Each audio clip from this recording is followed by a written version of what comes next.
ازيكم حبايب قلبي؟ عاملين ايه؟ يا رب تكونوا بخير. النهارده الفيديو بتاعنا كله مليان مجموعه من الافكار المنزليه اللي هتنفعك وجميله جدا وهتدعيلي عليها. لو عندك طماطم بايظه اوعي ترميها، ويلا بينا ندخل في الفيديو. ايه ده يا نهى؟ عذرا معلش على المنظر، بس بجد بجد ده كنز. بصي الطبق ده عباره عن طماطم بايظه. طبعا هي يعني استوت حاجه بسيطه، بس انا سبتها تبوظ اكتر عشان اصور لك الفيديو ده. ودي بقى ايه ده؟ بعد ما عصرت الليمون القشر بتاع العصير ما رميتهوش. احنا شعرنا يا جماعه بصوا الحاجه بقت غاليه جدا والاسعار بقت مولعه نار، مش عايزين نرمي اي حاجه، حتى الحاجات البايظه هنستخدمها، حتى قشور الخضروات هنستخدمها. هعمل لكم سلسله من الفيديوهات اللي هتعجبكم جدا. ولو وصلتي من هنا يعني لغايه هنا معايا من الفيديو، ما تنسيش بقى الشير واللايك والكومنتس. واللي لسه ما يعرفنيش، انا نهى من قناه من ايد نهى، قناه متنوعه دايما فيها كل جديد، يا رب كده تنال اعجابك. يلا بينا بقى.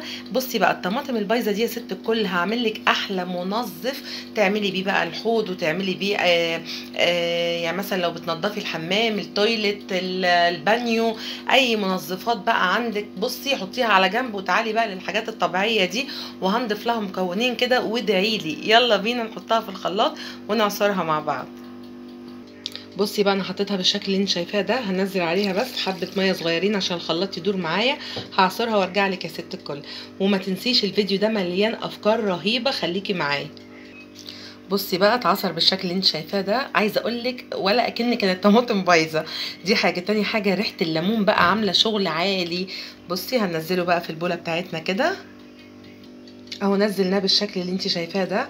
هحط عليه بقى حبه ملح ليمون، حبه حلوين كده، وحبه خل، ولو عندك بيكربوناتو بس انا ما عنديش اهو، وحبه خل. وقلبي قلبي بقى، نقلب بقى يستيك كده عندنا تمام.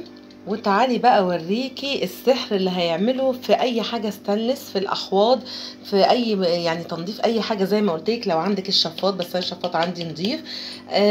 لو مثلا البوتاجازات، اي حاجه هتلاقيها بتلمع. بصي حاجه كده هتدعي لي بالطماطم البايظه، اوعي ترميها. يلا بينا كده اوريكي معايا. بصي كده الحوض معايا اهو. بصي كده الحوض هناخد بقى حبه اهو زي ما انت شايفه كده. ادعكي كده. بصي يعني قبل ما اشطفها وقبل ما ادعك جامد، انا مش بدعك جامد ولا اي حاجه. بصي الفرق، يعني بصي الفرق ما بين دي وما بين دي مثلا، هتلاقي فرق شاسع والله. بقى لو استمريتي على الوصفه دي بجد بجد هتدعي لي اهو. بصي من غير دعك، يعني حاجه بسيطه بس كده هتلاقي حاجه كده فله. بصي اظن باينه الفرق بينهم، اللي اتدعكت واللي هي التانيه لسه ما اتدعكتش. هتلاقي اللمعان هنا جامد جدا اهو. بصي بجد وصفه حلوه جدا، جربيها وقولي لي في التعليقات عملت معاكي ايه. دي يا حبايبي فكرة برضو جميلة وجديدة للدقيق. اما بنيجي ننخله طبعا بيبهدل الدنيا لو بتنخليه بالشكل العادي والطريقة المعتادة اللي احنا عارفينها. لكن لو جبتي كوباية كده وقلبتيها في المصفى اللي بتعملي فيها او المنخل، هيبقى بالشكل ده كده ومش هيعمل معاكي اي حاجة. اللي حابة اعرفها لك، اما تيجي مثلا تملي ازازة وهندخلها الفريزر، بلاش نملاها كلها. لو عايزين نجمدها ليه بلاش نملاها كلها، عشان اما نيجي نحطها في الفريزر نميلها بالشكل ده كده، واما نيجي بقى نخرجها واحنا خارجين مثلا ناخدها او حاجه، الفراغ اللي هيعمله التلج ده نبدا ان احنا نملاه شويه ميه، هتبدا الازازه تسيح معانا وما تاخدش يعني وقت في السيحان زي ما تكون ممليه خالص ويبقى كله تلج، وتروحي الخروجه كلها او تنزلي معاكي ازازه الميه كلها تلج وترجعي بيها برده ما ساحتش كلها، وبتبقي ايه مش عارفه تحطي فيها ميه. فاحنا هنحطها دلوقتي كده بالشكل اللي انت شايفاه ده كده. الفراغ ده بقى اما تيجي تخرجيها هتلاقي ده كله تلج والفراغ ده فاضي، هتمليها ميه، هتوفر عليكي وهتعمل لك ميه ساقعه بسرعه عن ما كنتي مليها كلها بالميه. الفكره اللي بعد كده بقى، لو عندك كيس اللي هو الاريال او اوكسي او اي حاجه بتاع الاوتوماتيك ده، طبعا احنا لما بنفتحه الفتحه اللي انت شايفاها ده كده هيهدر معانا، وتيجي تحطي هتلاقيه مهدر معاكي جامد جدا. طيب هنعمل ايه يعني؟ هنجيب ازازه زي اللي انت شايفاها دي كده بالشكل ده، وهنجيب سكينه حاميه. ثانيه واحده معايا. هاتيها كده مشرشره او اي مثلا اللي هو القطر عشان تعرفي تقصيها اهو بالشكل ده كده. وهبدا ان انا اقصها. بسم الله الرحمن الرحيم. وهبدا ان انا اقصها اهو بالشكل ده كده معاكي اهو. وهوريكي الفكره الحلوه دي جدا، عجبتني صراحه قوي، يعني شفتها في قناه تركيه، يعني هي منقوله وقلت ان انا اجربها معاكي. بجد بجد هتحافظ جدا على المسحوق بتاعنا ومش هتهدر فيه خالص. هنحاول ان احنا كده ندخله بالشكل اللي انت شايفاه ده كده اهو. دخلناها بالشكل اللي انت شايفاه ده كده، وهبدا بقى ان انا باي استك مثلا اربطها. اربطيها كويس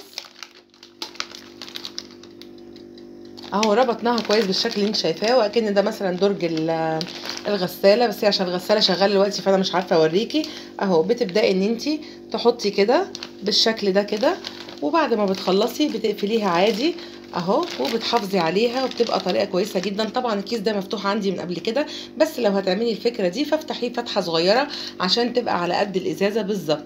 دي برده فكره جميله جدا، حبيت اوريها لك من ضمن افكار الفيديو. بصي حبيبه قلبي، لو انت من الناس بقى اللي عندها هموش او دبان بصفه مستمره او ناموس في فصل الصيف، انا هقول لك فكره حلوه جدا هتريحك تماما من اي حشرات بتطير زي اللي انا بقول لك عليه ده. طبعا احنا كلنا بنحب البخور، لو عندك عود بخور زي ده يعني ريحته طبعا بتبقى جميله، كلنا بنحب نستخدم البخور. هتعملي ايه؟ هتجيبي بقى حبه بن. البن ده لو انتوا فاكرينه اللي احنا عملناه مع بعض، اكيد انتوا فاكرينه. وهتبلي عود البخور من بره كده من بعيد، يعني من هنا كده انا بليته من هنا كده. وهبدا ان انا اخد البن بالشكل اللي انت شايفاه ده كده، واحط على البخور، عود البخور بالمنظر ده، وابدا ان انا اولعه بقى. المعلومه اللي انت ما تعرفهاش ان الناموس او الهاموش او الدبان ما بيحبوش ريحه البن خالص. دي حاجه هتمنع لك تماما اي حشرات من الحشرات الطائره دي. دي حاجه. تاني حاجه هتخلي ريحه البيت حلو جدا، لان بقى هيبقى ميكس بقى ما بين ريحه البخور اللي انت جايباه ايا كان بقى، جايباه بالمسك جايباه بالعنبر، وريحه القهوه طبعا البن اللي كلنا عارفين بتبقى ريحتها روعه، بتحبي تشميها. بيبقى بالشكل اللي انت شايفاه ده كده. بصي بقى بدأ يطلع الروائح الجميله بتاعته والبن عليه، فطبعا هيطلع روائح بالبن ده، هيمنع لك زي ما انا قلت لك كده الناموس او الهاموش في فصل الصيف والدبان، وكمان هيخلي الريحه روعه. انا عايزه اقول لك بكلمك والريحه جميله جدا. دي فكره من الافكار الجميله، يا رب تعجبك. فكرة تانية برضو من الأفكار الجميلة، لو انت بقى من عشاق البن كده وشرب القهوة زيي، وعايزة ما تبقاش فيها حاجة ضرر وتبقى صحية، مع ان انا بحب الوش جدا يا جماعة، ومش هعمل الحركة اللي بقول لكم عليها دي، بس هي حركة صحية فحبيت اعرفها لكم. عشان تنزلي اي رواسب بقى في البن لتحت كده وما تاخدش معاكي يعني تترسب بقى على الكلى والكلام اللي بنسمعه ده، هتجيبي نقطتين مية زي ما انت شايفة كده بعد ما عملنا فنجان البن الجميل، وهنحطهم كده. هتبدأ الرواسب كلها ترسل تحت، دقيقتين كده واشربيه وادعيلي، لان دي فكره بجد صحيه وفكره جميله جدا. الفكره بقى اللي بعد كده، لو انت عندك برطمان، ساعات كده بيبقى عندنا برطمانات بتبقى ريحتها مغيره مهما نعمل فيها. كنت حاطه فيها مثلا زيتون، او حاطه فيها مثلا اي حاجه عامله ريحه زي ترشي زي مخلل. طب هنعمل ايه؟ مهما تغسليها برضو تحسي ان فيها برضو الريحه. هناخد معلقه بن كده زي ما انت شايفه، وهنحطها في البرطمان، وهناخد خل، وهناخد ملح ليمون اهو بالشكل اللي انت شايفاه ده كده، وهنحط حبة خل